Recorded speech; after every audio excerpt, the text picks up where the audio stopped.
When I was 13 years old, my mother looked me in the eyes and said, "Today you're going to learn to respect your family." Then she opened that red notebook and read aloud my sins of the week. For 15 years, that notebook dictated the worst moments of my life until I discovered it could also be my salvation. Good morning, my dears. What a blessing to be able to talk with you today. I'm Martha Sullivan Jenkins, but everyone here in Cedar Springs, Michigan, knows me as Miss Martha. I'm 67 years old now, each year with its own story to tell, but today I'm here to share mine with you. I was born in Millfield, also in Michigan, but life brought me here almost 20 years ago. They say time flies when you're at peace, isn't that right? Today I live a quiet life, thank the Lord. Every morning I wake up early, even before the sun appears. It's a habit I never lost since childhood. I prepare my coffee, strong and sweet just how I like it, and tend to my plants. I have a small backyard, but it's full of medicinal herbs that I grow myself. Chamomile, mint, lavender, rosemary. Each one has its value and its secret. I learned about the power of plants from my grandmother Judith, and today I pass that knowledge to those who need it. 3 times a week, I go to the Cedar Springs Farmers Market to sell my tinctures and teas. I started almost by accident, you know. After my husband Harold passed away 8 years ago, I needed to find a way to support myself. At first, I just made remedies for neighbors who asked, "Miss Martha, do you have something for back pain?" "Miss Martha, my son has a fever, can you help?" And so it grew by word of mouth. Today I have loyal customers who come from far away just to get my preparations. I'm sitting here on my porch, watching the creek flow in the distance. It's a blessing to have this view every day. The house is simple, wood-painted light blue, with large windows to let the air circulate better in the Michigan summer heat. I have a rocking chair in the corner where I like to rest during hot afternoons. The walls are covered with photos of my 3 children and 5 grandchildren, who are the joy of my life. If you enjoyed getting to know me, please leave your like and subscribe to the channel. It's so important for me to know that my stories touch your hearts.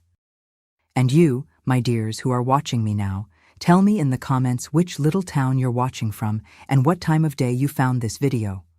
Early morning with coffee, after lunch, or already in the evening? I always read all the comments, and I'm so happy to know where you're from and when you take a moment from your day to listen to this grandma's stories. Tell me, okay? Let's create a circle of affection. Today, I want to share a story I've kept for many years. A story about strength, about survival, about how sometimes salvation comes from the most unexpected places.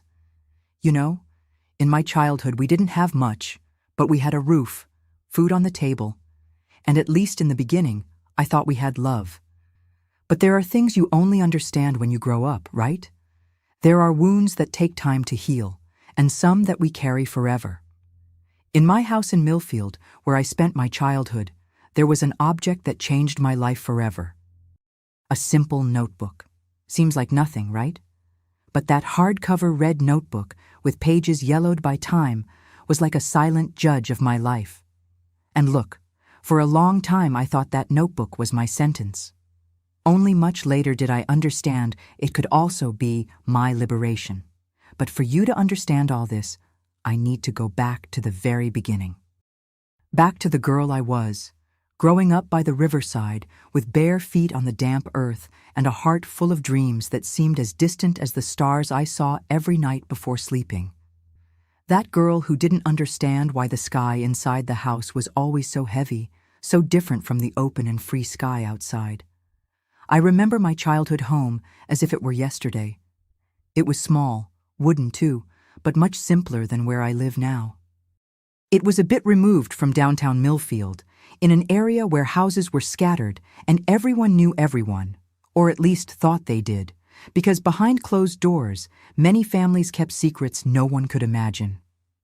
I was born in a simple house in Millfield in 1958, daughter of Eleanor and Frank. My mother, Eleanor Jenkins, was a tall woman with posture as rigid as a fence post. Her hair was always tied in a tight bun, and she wore dark dresses down to her ankles, even in the suffocating heat of Michigan summers. She worked as a teacher in the only school in the area, and everyone respected her, or rather feared her. My father, Frank Sullivan, was a factory worker. He spent days at the plant and came home with his paycheck and breath smelling of whiskey. He was a man of few words and many silences. I had an older brother, Richard, who was 7 years older than me. From an early age, I learned he was the family's pride. "See how intelligent Richard is," my mother would say. "Observe how Richard helps his father," she repeated. Meanwhile, I was always the one who did everything wrong, the one who needed to improve, the one who was never good enough. Our house was simple but organized like a military barracks. Everything had its place, and heaven help anyone who moved anything. The wooden walls were bare, without decorations or pictures. There was only a large crucifix in the living room and a portrait of my parents on their wedding day. The floor was made of boards that creaked at the slightest movement, as if the house itself was always alert, always watching. We had 3 small bedrooms, one for my parents, one for Richard, and one for me. The kitchen was the only place that brought me some comfort, with the smell of pot roast with herbs that flavored our simple food.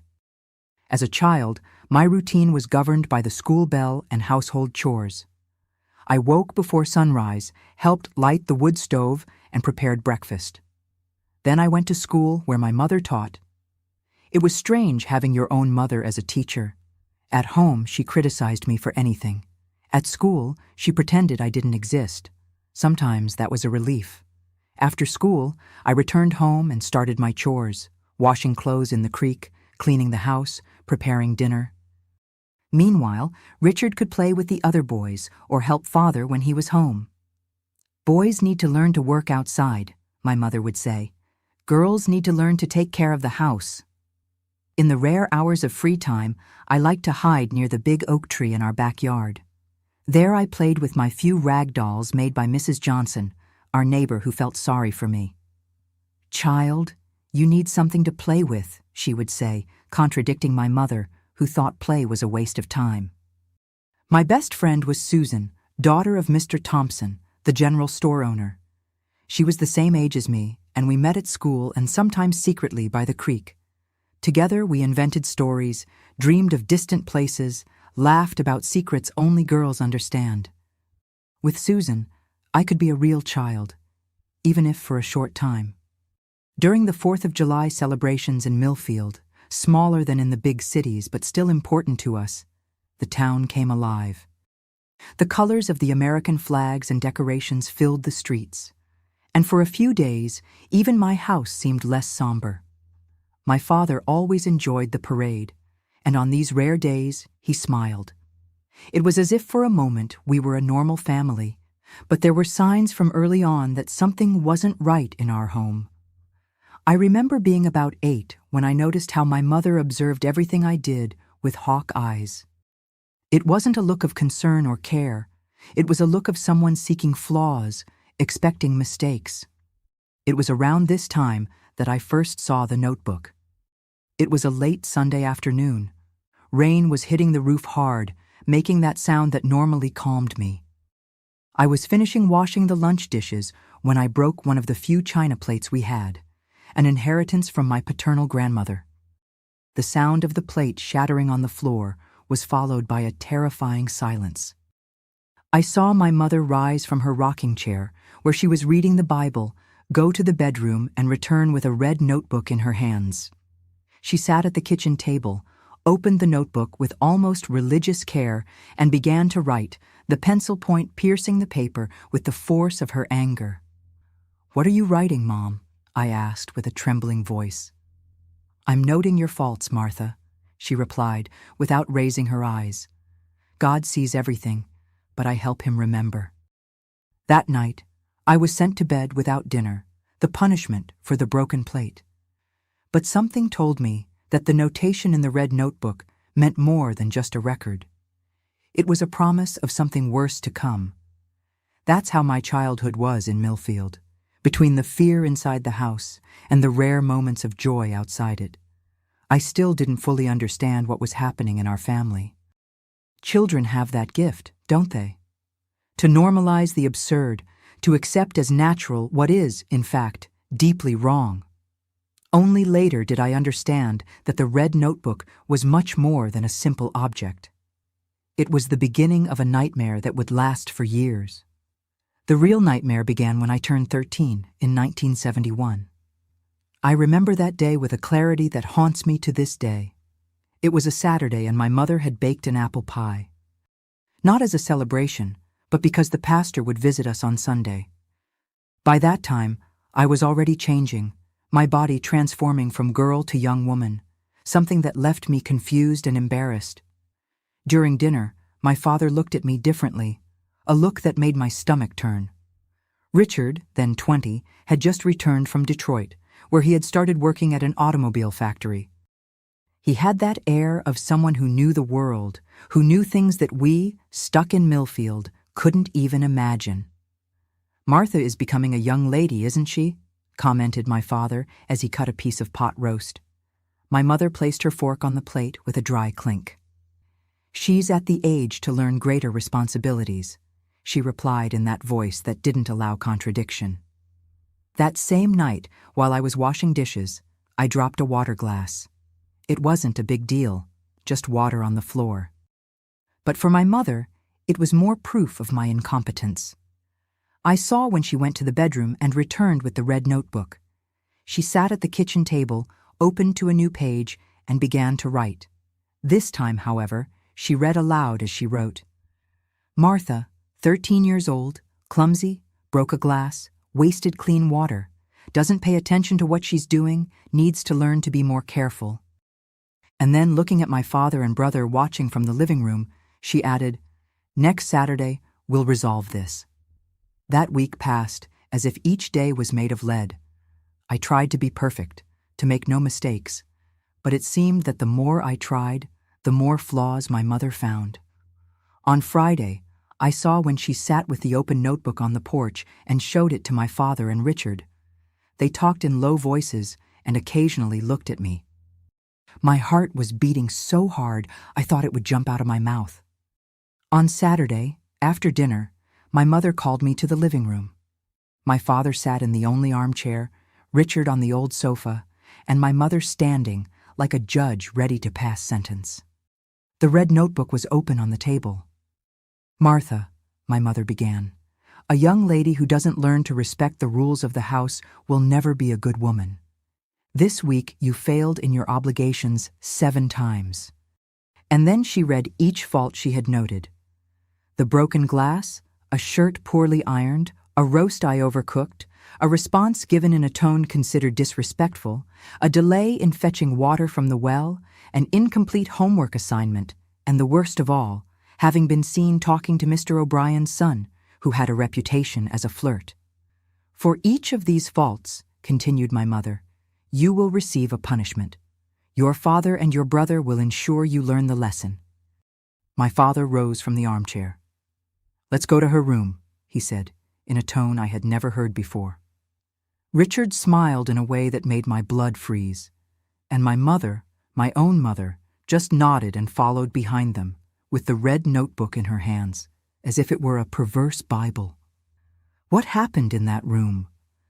There are things that are difficult to put into words, my dears.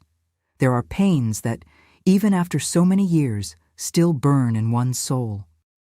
Let's just say that night I learned that the worst punishment doesn't always leave visible marks, that there are wounds no one can see, but that bleed inside.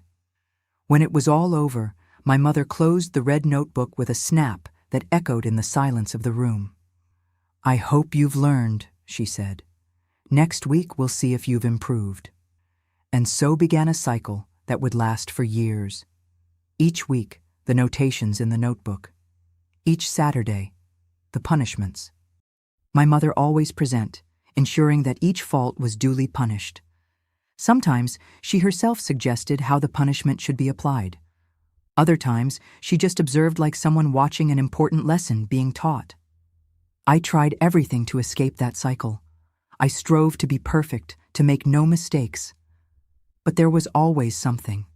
A grain of sand in the rice, a drop of water on the floor, a look considered insolent. Anything was reason for a new notation in the red notebook. When I turned 15 in 1973, the county fair brought a small hope. I had been invited to participate in the school choir performance, an invitation that came through Miss Thompson, who saw in me some talent for singing. For a moment, I thought I could have something just for me, something beautiful amid so much darkness. I shared the news with Susan, my faithful friend, the only person who suspected something was wrong in my house, though she never knew the extent of the horror. "Martha, you'll look beautiful singing," she said, her eyes shining with excitement. "Who knows? You might meet a boy from another town during the fair." The idea of meeting someone, of perhaps finding a way out of that life, lit a flame of hope in me. But it was enough to get home and mention the invitation to sing at the fair for my mother to take out the red notebook. "Dancing like a harlot," she wrote as she spoke. "Martha wants to show herself off to men, has no shame." That Saturday, the punishment was so severe that I spent 3 days unable to get out of bed.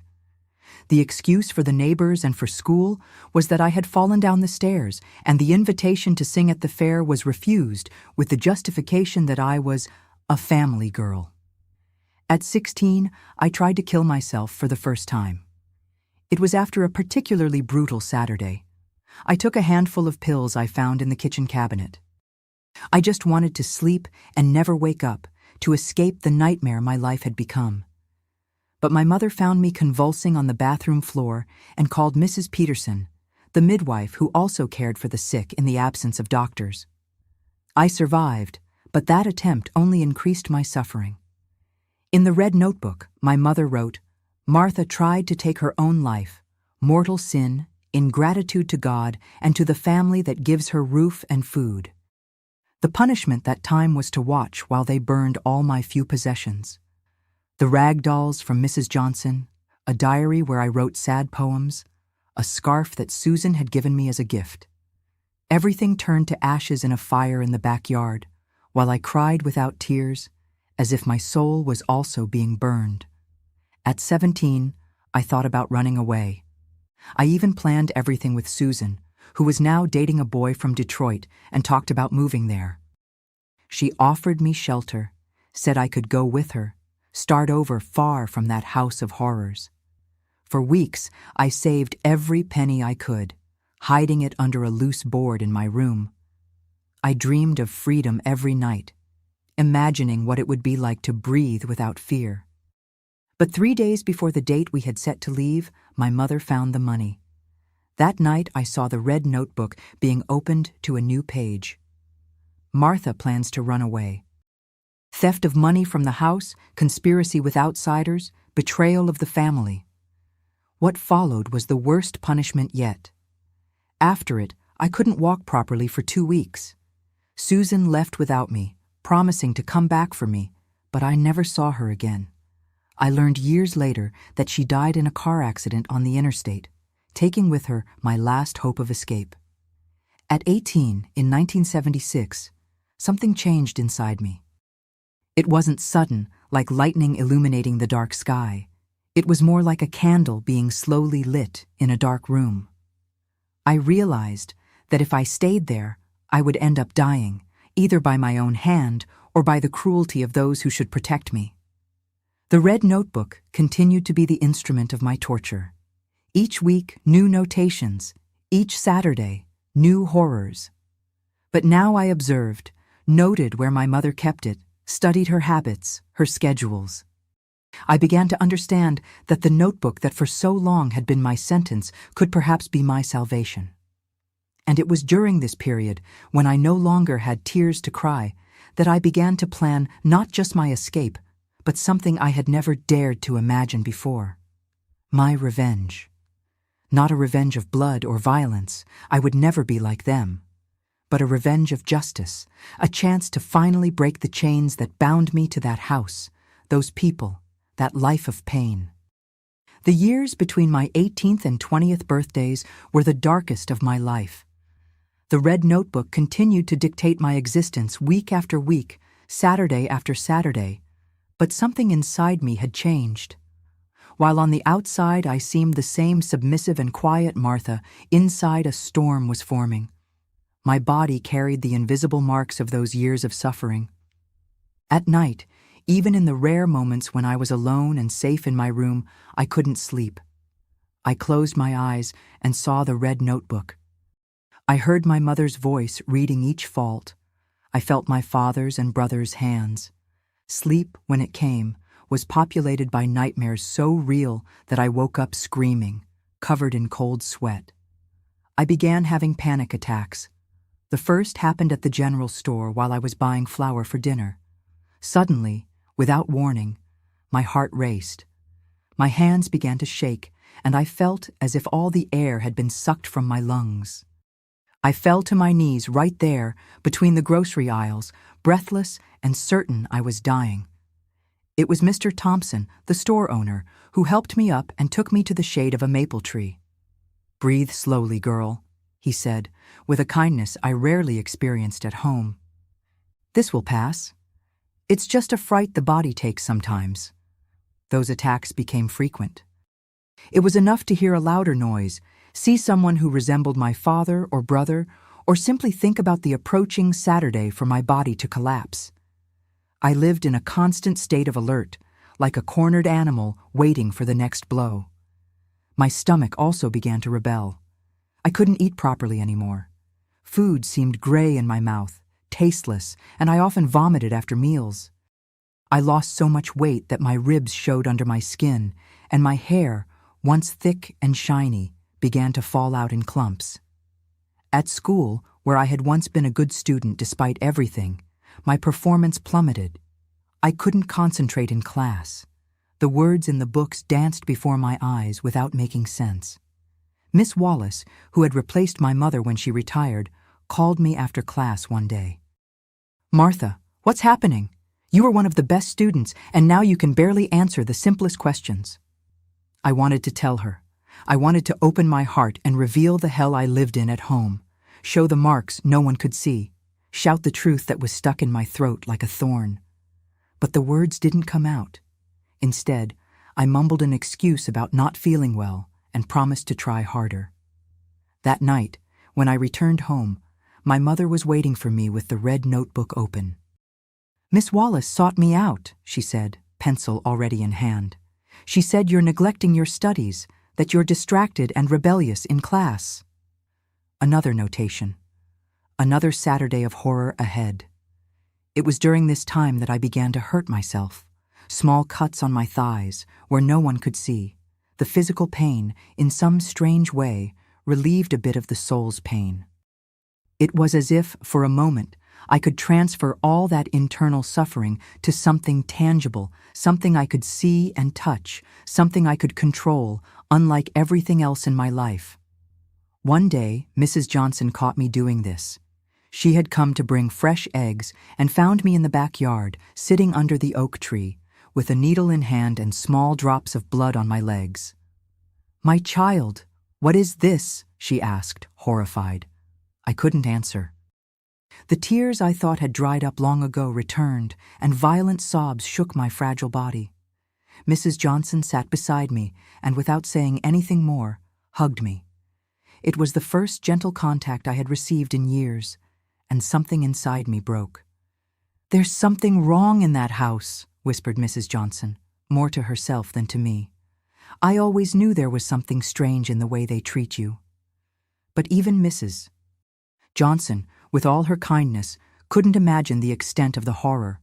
And I, even in that moment of vulnerability, couldn't tell her. The fear was greater than the pain, greater than the need for help. Fear of what would happen if I spoke, fear of not being believed, fear that the punishments would worsen. At 19, I developed a nervous tic.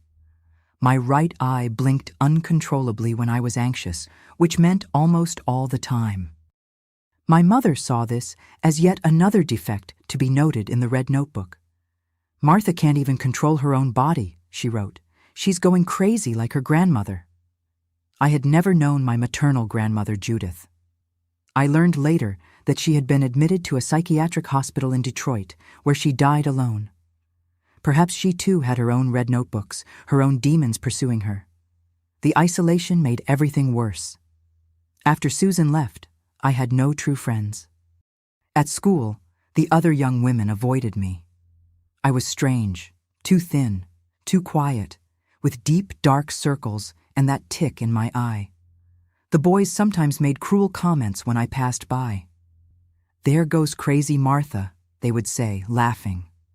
I would lower my head and continue forward, invisible in my pain. Relationships became impossible for me. The mere idea of physical proximity caused me nausea and tremors. Once at the county fair that year, a boy from a neighboring town tried to invite me to dance. He was a kind boy with a sincere smile who knew nothing about me or my story. But when he approached and lightly touched my arm, I screamed as if I had been burned and ran away to hide behind the church. The worst of all was the guilt. Despite knowing somewhere inside me that what was happening wasn't my fault, that I didn't deserve those punishments, years of manipulation had planted in me the seed of doubt. Maybe I really was inadequate, rebellious, ungrateful. Maybe I really deserved all that. This internal battle was constant. Part of me screamed against the injustice, while another accepted the narrative my family had constructed. I was the problem. I was the cause. I was the wrong one. At 20, I realized I was losing the notion of who I was. I looked in the small, cracked mirror in my room and didn't recognize the person looking back at me. Who was Martha? What did she like? What did she dream of? I no longer knew. I had become merely a receptacle of pain, a target for the red notebook, a shadow moving through the days without purpose or hope. Sometimes, when the despair was too great, I allowed myself to imagine a different life. What would it be like to wake up without fear? What would it be like to breathe without that constant pressure in my chest? What would it be like to exist without the red notebook controlling every aspect of my life? These small dreams were dangerous. They fed a hope that could be crushed at any moment, but they were also necessary. Without them, I would have disappeared completely, swallowed by the darkness that surrounded me. It was in one of these moments of dreaming, sitting by the creek while washing clothes, that I had an epiphany. The red notebook had power over me because I believed in it, because I accepted the version of reality it represented. What if I could change that? What if, instead of being the victim of the notebook, I could use it somehow? The idea was just a seed at that moment, small and fragile.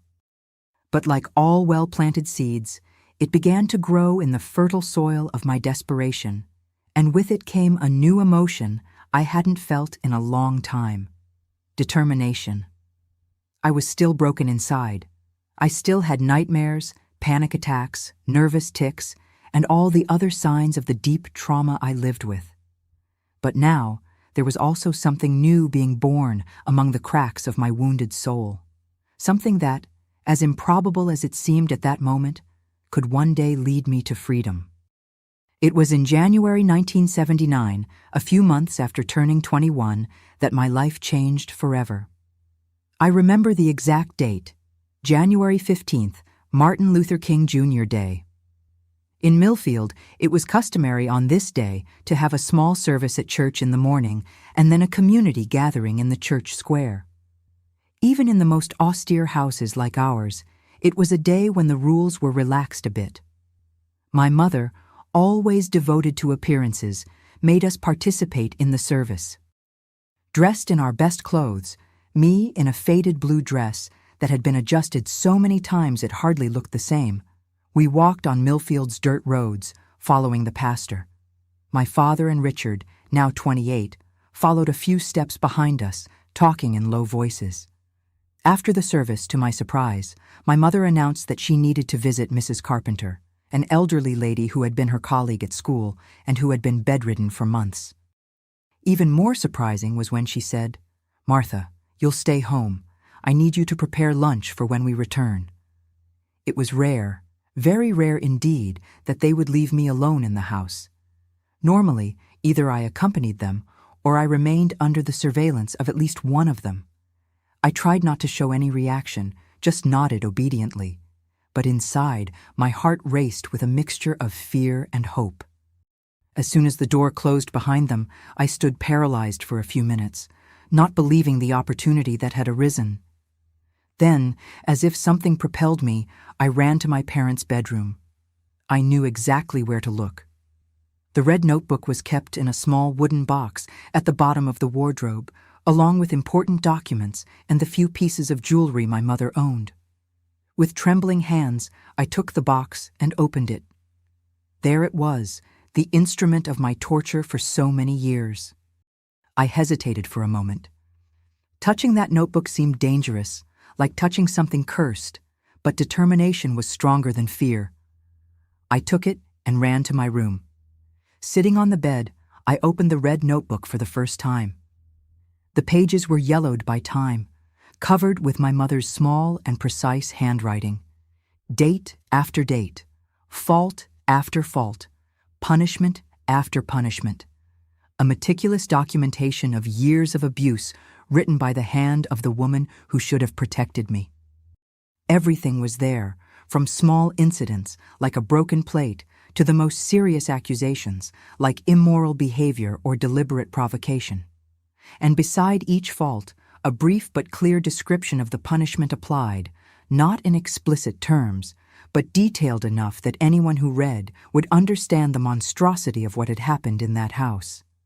Martha, 13 years old, answered back to mother. Punishment applied by father, in bedroom with belt. Martha, 15 years old, looked at boy in church. Richard applied severe correction. Martha, 17 years old, attempted escape, complete punishment, father and brother. Page after page, year after year, a record of horror that made my stomach turn. I knew, of course, what had happened. I had lived through every moment of it, but seeing it all documented, written so coldly, as if it were normal, as if it were just, something inside me broke and recomposed itself at the same time. This wasn't just a notebook of torture, it was a confession, evidence. At that moment, I heard a noise at the front door. I quickly hid the notebook under the mattress and ran to the kitchen, pretending to be busy with lunch. It was Mrs. Johnson coming to bring some flour she had left over from her baking. "Where is everyone?" she asked, placing the package on the table. "They went to visit Mrs. Carpenter," I replied, trying to control the tremor in my voice. "Mrs." Johnson looked at me with those eyes that always seemed to see more than I wanted to show. "You look different today, child. You seem, I don't know, like a bird that saw the cage door open." I hesitated for a moment. Could I trust Mrs. Johnson? She had been the only person who had always shown kindness to me, the only one who seemed to suspect something was wrong, but telling her meant putting her in danger too. My family wouldn't hesitate to hurt anyone who threatened their secret. "Mrs. Johnson," I began, choosing my words carefully, "if you knew about something very bad happening to someone, something that should never happen, what would you do?" She sat slowly at the kitchen table, her eyes never leaving mine. "I would help that person get free from that evil, Martha, no matter what it took." At that moment, I made a decision that would change everything. I looked out the window to make sure no one was returning, and then I ran to my room. I came back with the red notebook in my hands and placed it on the table in front of Mrs. Johnson. "Read it." That was all I could say. Mrs. Johnson opened the notebook and began to read. I saw her face change. First confusion, then disbelief, then horror, and finally a fury so intense it transformed that sweet lady into a force of nature.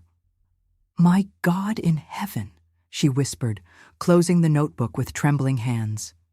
"My God in heaven, Martha, this is—" "The truth," I completed, feeling a strange relief for finally having shared my secret with someone. "It's what happens here every Saturday, for years." Mrs. Johnson stood up abruptly, took my hands in hers, and looked me in the eyes with an intensity I had never seen before. "Listen to me, my child. You won't spend another day in this house. You're coming with me now. Take only the essentials. Nothing they'll notice immediately, and bring this notebook. But Mrs. Johnson, they'll look for me. They'll let me handle them. My nephew David is a deputy sheriff in Lakeville. It's not here in Millfield, but he has enough jurisdiction. With this notebook as evidence. She didn't complete the sentence, but it wasn't necessary. At that moment, we heard voices approaching the house. My family was returning. "Tomorrow," said Mrs. Johnson quickly, hiding the notebook in her apron. "Pretend everything is normal. Tomorrow morning, when your mother goes to the store, come to my house as if you were coming to get eggs. Have a small bundle hidden. I'll be waiting." She left through the back door seconds before my mother entered through the front. The rest of that day was a different kind of torture, pretending normalcy when, for the first time in years, I felt a flame of hope. I made lunch, as always. I answered questions with the same submission as always. I kept my eyes down, as always, but inside I was counting the minutes, the hours. That night I didn't sleep. I lay in the darkness, listening to the sounds of the house, each creak of the floorboards, each breath from the other side of the wall. I was certain that at any moment my plans would be discovered, that my mother would notice the missing notebook, that everything would go wrong. But tomorrow came, and with it the usual routine. My father left early for the factory. Richard was still sleeping after a night of drinking in town, and my mother was preparing to go to the store, as she did every Tuesday.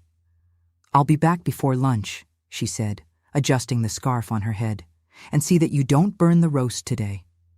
As soon as she turned the corner, I took the small bundle I had prepared during the night, just a change of clothes, an old photo of my paternal grandmother, the only person in the family who had been kind to me, but who died when I was very young, and the little money I had managed to hide over the years.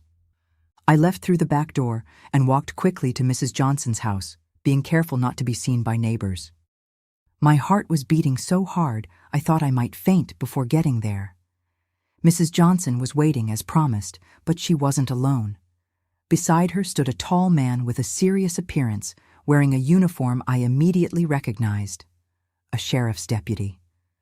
"Martha, this is my nephew David," Mrs. Johnson introduced.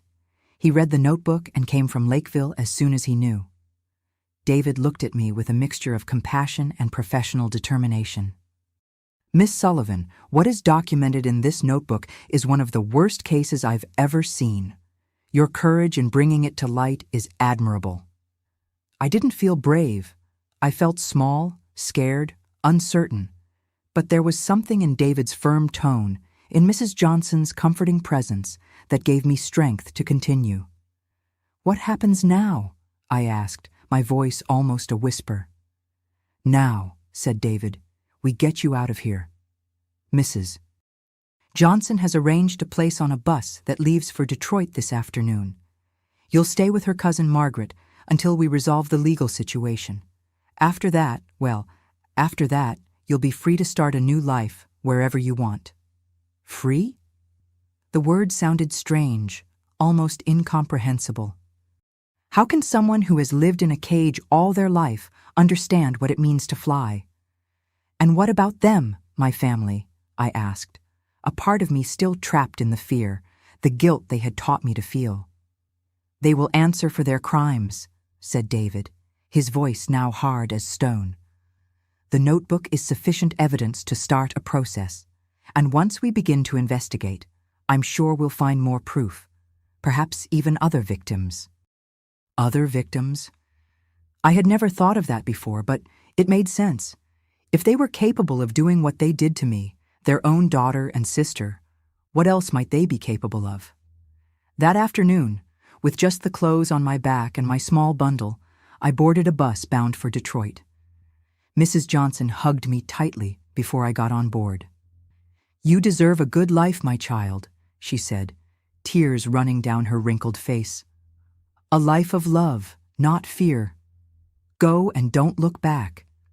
Standing on the bus, I watched Millfield diminish in the distance, the houses, the streets, the church, everything being left behind. Somewhere in that town, my mother would be returning from the store, discovering my absence. Somewhere the nightmare continued, but I was heading down the highway away from it, toward an uncertain future, but my own. The red notebook traveled with me now, no longer as an instrument of torture, but as evidence, a weapon, a key to my liberation. I had used against them the very instrument they had used to control me for so many years. That's how, at 21, I left behind not just Millfield, but an entire life of pain. That's how I took the first step in the long journey that brought me here, to this porch in Cedar Springs, to this woman who now shares her story with you. The first months in Detroit were like learning to breathe again. Margaret's house, Mrs. Johnson's cousin, was in a simple neighborhood called Corktown, near the river. It was a small house, but airy, with windows that let in the sunlight, something that had never been allowed in the dark house where I grew up. Margaret was a woman in her 50s, a widow like Mrs. Johnson, with a face marked by time, but gentle eyes. She worked as a seamstress in a small atelier in the city center, and from the first day, she treated me not as a victim to be pitied, but as someone who deserved a chance to start over. "Here you are safe," were her first words to me. "What happened before is left behind. Now it's time to look forward." But looking forward wasn't so simple. The nightmares continued, now even more vivid. I woke up screaming almost every night, my body soaked in sweat, certain that my father and brother were there in the room, ready for punishment. Margaret would come, sit on the edge of the bed, and simply hold my hand until I calmed down enough to go back to sleep. During the day, the panic attacks also persisted. It was enough to see a man who remotely resembled my father or hear a more severe tone of voice for my entire body to collapse. Walking the streets of Detroit, so different from the streets of Millfield, I felt constantly exposed, vulnerable, as if at any moment they would find me and drag me back to that red notebook. The notebook itself was now in the hands of the authorities. Deputy David kept regular contact, informing me about the progress of the case. My parents and Richard had been arrested a week after my escape, when the evidence from the notebook was corroborated by testimonies from neighbors who, now that the secret was exposed, admitted having suspected something for years. "No one will be able to get near you," David assured me on the few occasions we met. "They'll be behind bars for a long time." But physical freedom didn't mean emotional freedom. I still carried the invisible chains of trauma, still moved through the world as if I were waiting for the next blow. It was Margaret who suggested I seek help. "I know a woman, a healer named Rosalie," she said one day, while sewing a dress in the small room that served as her workshop. "She helps people who carry wounds that can't be seen." Reluctantly, I agreed to meet Rosalie. She lived in a simple house in the Mexican town neighborhood, surrounded by a garden where she cultivated medicinal herbs of all kinds. She was a black woman with white hair, with hands calloused by work and eyes that seemed to see beyond the surface. "You carry a lot of pain, child," was the first thing she said to me, without my having spoken a single word. Old pain that has entered the bones like dampness in an old house. Rosalie didn't ask me to tell my story. Instead, she taught me to breathe. Something so basic that I had never really learned to do correctly. Breathe deeply, hold, release slowly, like the river that flows unhurriedly, she would say, while preparing herbal teas I had never seen before. Breathing is the first thing we do when we're born, and the last when we depart. In between, we forget how important it is. I began to visit Rosalie 3 times a week. Each visit was a small step out of the darkness. She taught me about plants and their properties: chamomile to calm, valerian for nightmares, passion flower for anxiety. Gradually, I found myself interested in something for the first time in years. "You have a gift for this," she commented one day, seeing me identify different herbs just by smell. "The plants speak to you, and you listen." At home, Margaret also did her part in my healing process. With infinite patience, she taught me to sew. First simple stitches, then more complex techniques. There was something deeply therapeutic about creating something with my hands, about transforming a piece of fabric into something beautiful and useful. Each stitch is like a day, Margaret would say. Alone it doesn't seem like much, but when you put them all together, it becomes an entire life. It was also Margaret who encouraged me to study. At 21, I had only incomplete middle school education. My education had been interrupted by the horrors at home. With her help, I enrolled in a night course to complete my studies. It was difficult at first. The words danced before my eyes, the numbers got jumbled, and being in a room full of strangers triggered panic attacks. But gradually, day by day, stitch by stitch, I built a new version of myself. A Martha who could look people in the eye, who could learn, who could even smile from time to time. At the end of 1980, I received the news that my parents and Richard had been convicted. The trial had been quick, thanks to the irrefutable evidence of the Red Notebook and the testimonies that emerged. They would serve many years in prison. "It's the end," said David, who had come personally to Detroit to give me the news. "Now you can really move forward." Part of me expected to feel joy, revenge, some kind of satisfaction, but what I felt was something more complex. A silent relief, like someone finally setting down a weight they had carried for too long. It was around this time that I met Harold. He worked as a delivery man for some downtown stores and always stopped at Margaret's workshop to drop off fabrics and materials. He was a calm man of few words but gentle gestures. When he smiled, small wrinkles formed around his eyes, like rays of sunshine. At first I could barely look at him. Any man still caused me a visceral, instinctive fear, but Harold had a patience that seemed infinite. He never came too close, never spoke loudly, never made sudden movements. It was as if somehow he understood without my needing to explain. "Good morning, Miss Martha," he would say every time, with a respect I had never received from a man before. And then he would leave a small gift, a fruit, a flower picked on the way, a colorful piece of fabric he had found and thought Margaret could use.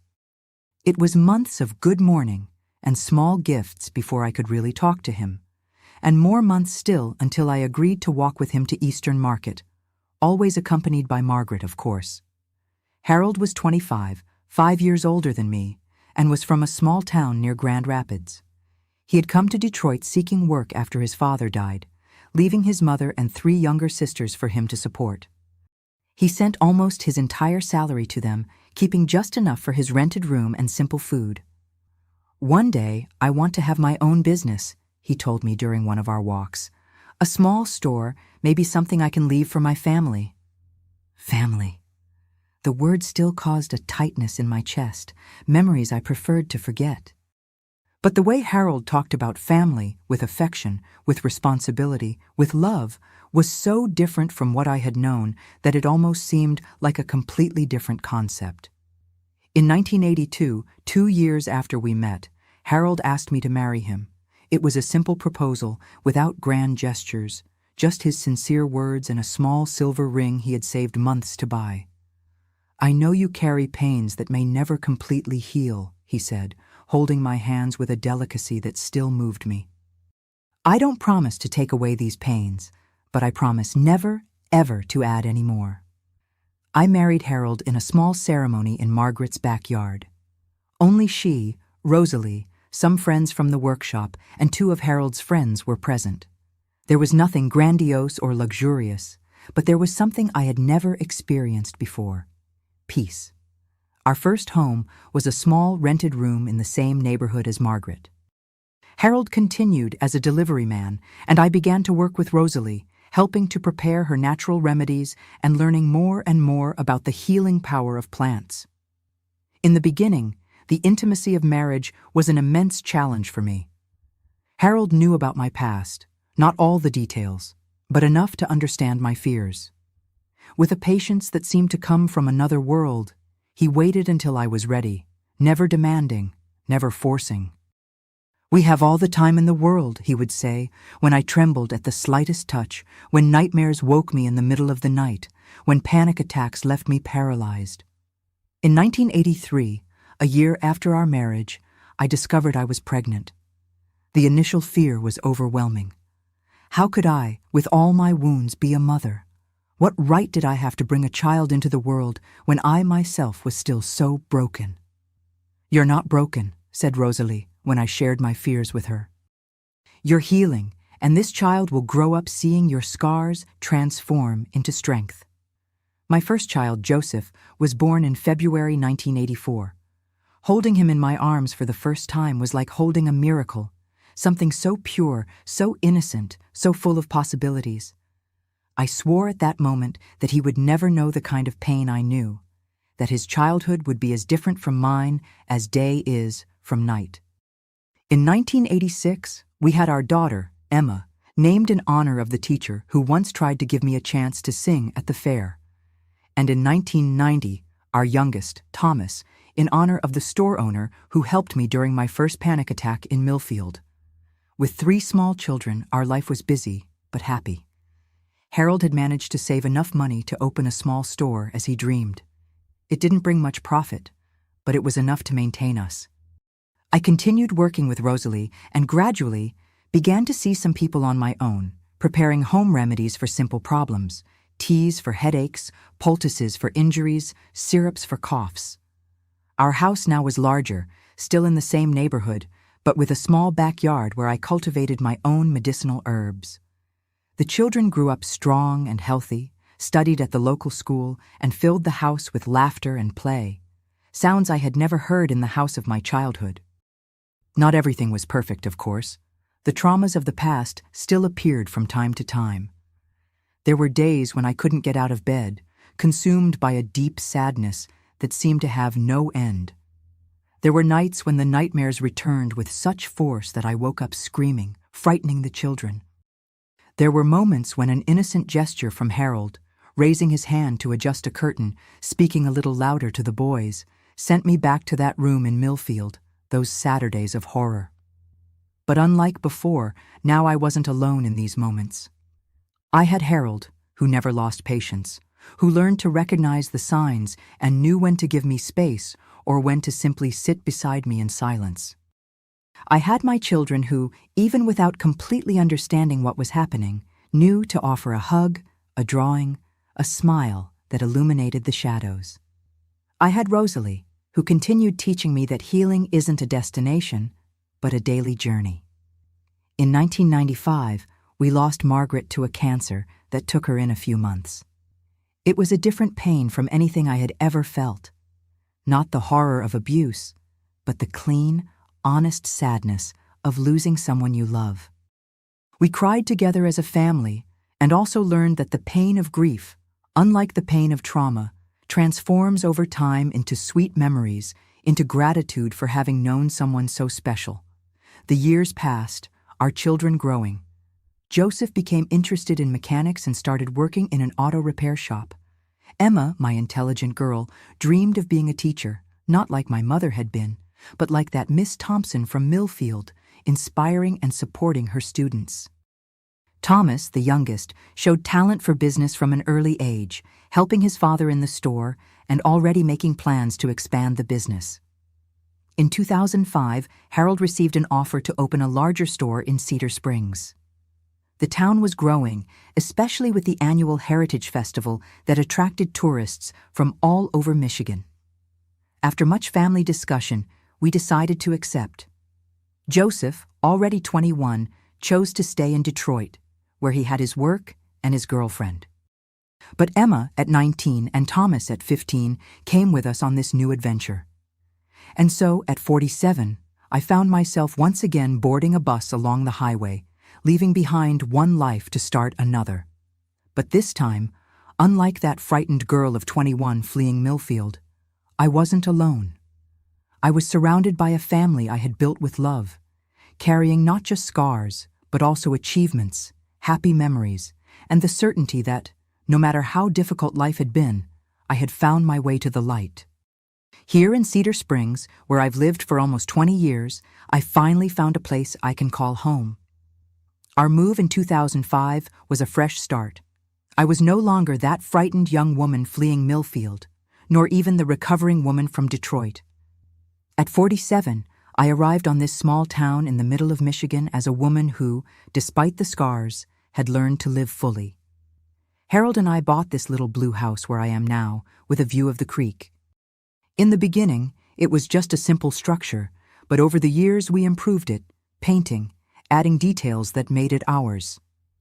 The backyard, which was once just bare earth, I transformed into a small paradise of medicinal herbs and flowers.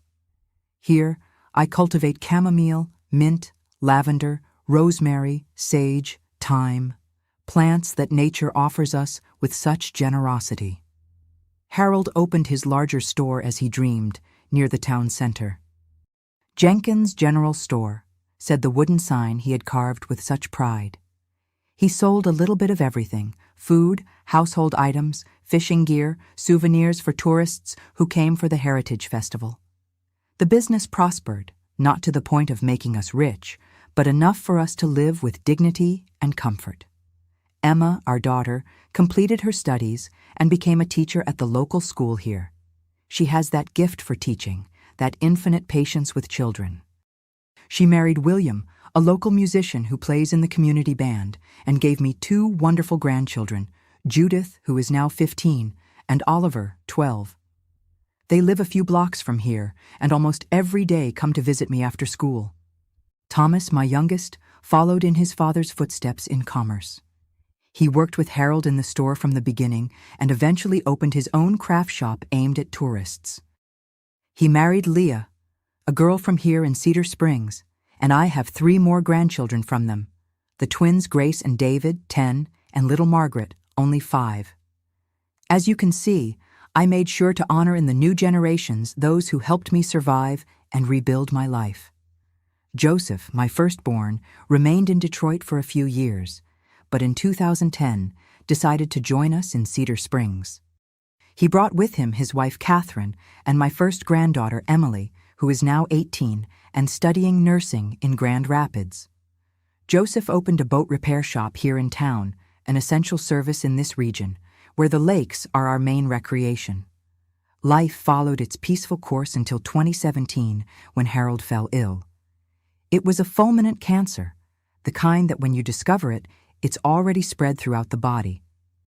In just 3 months, I watched my companion of so many years waste away before my eyes. But even in this difficult moment, Harold maintained his dignity, his gentleness. He never complained about the pain, never questioned why this was happening to him, just held my hand and said, "Martha, you are the best thing that happened in my life. Look what we built together." He passed away on an April afternoon, quietly, as he always was, while I held his hand and our children were around the bed. The pain of loss was immense, but different, as I had already learned with Margaret's passing. It was a clean, honest pain, without the poison of trauma. It was the pain of losing someone loved, not the pain of having been betrayed by those who should protect you. After Harold's death, I thought I would feel lost again. After all, he had been my safe harbor for 35 years, but I discovered a strength in me that I didn't even know existed. The children wanted me to live with one of them, concerned that I would be alone, but I felt I needed to maintain my own space, my independence. It was during this period that I began to sell my tinctures and teas at the Cedar Springs Farmers Market. In the beginning, it was just a way to keep myself occupied, to have a purpose to wake up for each morning. With time, it became not just a source of income, but a way to help people with the knowledge I had acquired throughout life. 3 times a week, I set up my small stand at the market. I have faithful customers who come from different parts of town, some even from distant rural areas, seeking my natural remedies. "Miss Martha," they call me, with a respect that still moves me. "Do you have something good for back pain?" "Miss Martha, my boy has a fever. What do you recommend?" And so I live between my house, my herb garden, my stand at the market, and the constant visits from my children and grandchildren. It's a simple life, but full. A life that, during so many years of suffering in Millfield, I didn't even dare to dream I could have. Of course, not everything is perfect. There are days when the memories return like dark clouds on the horizon.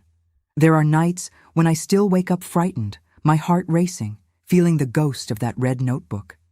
The tick in my eye, which never completely disappeared, returns when I'm particularly anxious. And there are certain sounds, certain smells, certain words that can, without warning, momentarily transport me back to that room in Millfield. But the difference is that now I know these moments pass. I know they are just echoes of a past that can no longer reach me. I've learned to breathe deeply, as Rosalie taught me so many years ago, to feel the firm ground beneath my feet, to look around and recognize that I am safe, that I am home. My grandchildren are my greatest joy. With them, I can live the childhood I never had. Games, laughter, spontaneous hugs, stories told in the rocking chair on the porch on warm afternoons. Judith, the oldest, already shows interest in medicinal plants and often helps me in the garden, learning the names and properties of each herb. "Grandma, what is this one for?" she asks, her eyes shining with curiosity, and my heart fills with joy to pass this knowledge forward, to create a chain of healing that goes beyond me. When I look back at the long road that brought me here, I feel a mixture of sadness for what I suffered and gratitude for what I overcame. I can't say I've completely forgiven my parents and my brother. There are wounds that are too deep for that, but I've freed myself from the hatred that could have consumed me. I learned that the best revenge against those who tried to destroy my soul was to build a beautiful life, a loving family, a home where fear has no place. I learned years later that my father died in prison in 1995. My mother was released in 2001, already elderly and sick, and died a few months later, alone in a nursing home in Detroit. Richard served his sentence and, from what I heard, lives somewhere in northern Michigan. I never had contact with him again, nor do I wish to. The red notebook, the one that for so many years dictated my suffering and then became my liberation, I don't know where it is today, probably in some dusty archive of the judicial system. But it doesn't matter. Its function in my life has already been fulfilled. Now I have other notebooks, one where I note the recipes for my tinctures, another where I write poetry on sleepless nights, and a third where I record the stories of my family to one day leave to my grandchildren. Here in Cedar Springs at 67, I am known not as the abused girl from Millfield, not as the traumatized woman from Detroit, but as Miss Martha, the herb lady, who has a gentle smile and words of comfort for those who need them. It's an identity I built with my own hands, a name I carry with pride. And so I live day by day, cultivating my plants, preparing my remedies, hugging my grandchildren, observing the creek that continues its eternal course. I've learned that life, like that creek, doesn't stop because of stones in the path. It just finds new routes, new flows, and continues forward, carrying with it both the clear and the murky waters, transforming everything into part of the same journey. My dear ones who have accompanied me to this point, if there's one thing I've learned in this long journey, it's that our deepest wounds can transform into sources of strength. That red notebook that for so long was the instrument of my torture ended up becoming the key to my liberation. And that's the greatest lesson I can leave for you. No pain, no matter how terrible, needs to define who we are forever. For those going through situations of abuse, I want to say with all the strength of my heart, it's not your fault. It never was. Regardless of what they tell you, regardless of how they try to justify what they do, the fault lies with the abuser, never with the victim. No one has the right to hurt you. No one has the right to use your body, your mind, or your soul against your will. And most importantly, you are not alone. For a long time, I thought no one could help me, that I was condemned to that life of horror. But there were people like Mrs. Johnson, like David, like Margaret, like Rosalie, people who extended their hand when I needed it most. They exist, my dear one. Sometimes they are closer than we imagine, just waiting for us to have the courage to ask for help. Today, there are resources we didn't have in my time. Call 911 to report abuse, contact the National Domestic Violence Hotline at 1-800-799 7233. Reach out to Child Protective Services in your city, protection NGOs, specialized police units. And if the first person you talk to doesn't believe you, don't give up. Talk to another and another until you find someone who listens. Keeping this kind of secret corrodes the soul like rust corrodes metal. It slowly consumes you, taking away your strength, your will to live. Breaking the silence is the first step toward healing. That's what happened when I showed the red notebook to Mrs. Johnson. That moment changed everything. It was like opening a window in a dark, stuffy room. Recovery isn't a straight or quick path. There are good days and bad days. There are moments when we feel we're advancing and others when it seems we've gone back to the beginning. This is normal. It's part of the process. As Rosalie used to say, healing is like the tide. It goes in and out, but each time it reaches a little further up the beach. I also learned that we are stronger than we imagine. When I fled Millfield at 21, I was just a broken girl, without hope, without dreams. Look where I've come. Mother of 3 wonderful children, grandmother of 6 grandchildren who are the light of my life, respected in my community, owner of my own livelihood. If someone had told me at that time that this life would be possible, I wouldn't have believed it. That's why I say to you who are suffering now, there is a future waiting for you beyond this pain, a future that perhaps you can't imagine yet, but it's there, like the sun behind storm clouds. Hold on to that hope in the most difficult moments. Use it as a compass when you feel you're losing your way. And for you who know someone who may be living in situations of abuse, a neighbor, a family member, a school or work colleague, don't close your eyes. Often, a kind word, an attentive ear, a gesture of support can be what that person needs to find courage. Mrs. Johnson saved my life with her vigilant kindness. You can do the same for someone. Violence thrives in silence. It feeds on our fear, our shame, our isolation. When we speak up, when we report, when we unite to protect the vulnerable, we take power away from abusers. We transform our individual pain into collective strength. Today, at 67, I look back and see that I survived, not just for myself, but to be able to be here telling my story, perhaps helping someone who is going through what I went through. Our scars are proof that we were stronger than what tried to destroy us. I thank each one of you who listened to me up to this point, who shared this difficult but necessary journey with me. Your attention, your respect for my story means more than you can imagine. It means that I am no longer alone with my memories, that they now exist in you as well and perhaps can illuminate the path of other people. My dear ones, especially those of you who have felt the horror of abuse firsthand, I need you to listen to me carefully now. Subscribe to this channel and turn on notifications immediately.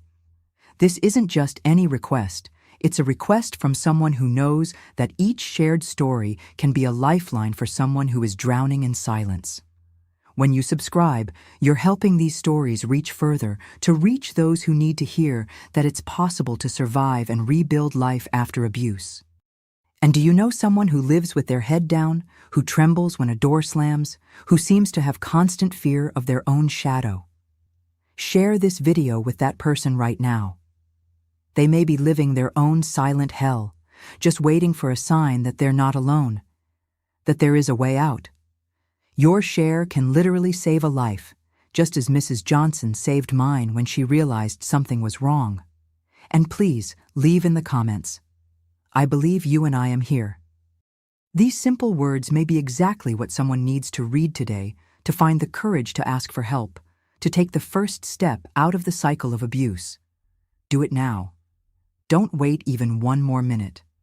Every second can make a difference for someone who is suffering at this very moment. Because, my dear ones, what I never told anyone until today is that, after my escape, 2 other girls from the Millfield area found the courage to report their own abusers. The Red Notebook didn't just save me. It created a small wave of liberation that continues to spread to this day like circles in water,